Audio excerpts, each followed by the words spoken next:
तर मोदी सरकारचं आता खाते वाटप जाहीर झालेलं आहे। कोणाच्या वाट्याला कोणतं खातं आलंय पाहूया टॉप 9 बातम्यांमधून।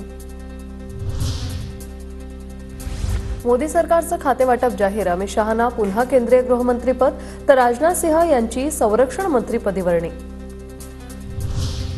गडकरींना पुन्हा रस्ते वाहतूक खात्याची जबाबदारी, तर अजय टमटा, हर्ष मल्होत्रा रस्ते विकास मंत्रीपदी।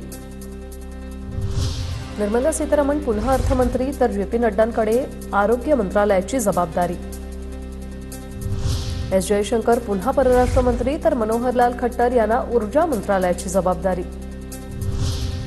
शिवराज सिंग चौहान नवे कृषी मंत्री, तर त्यांच्याकडे पंचायत राज्य मंत्रालयाची ही जबाबदारी। अश्विनी वैष्णव यांची पुन्हा रेल्वे मंत्रीपदी वर्णी। पियुष गोयल यांच्याकडे वाणिज्य खातं, किरण रिजिजू यांच्याकडे संसदीय कार्यमंत्री मंत्रालयाची जबाबदारी।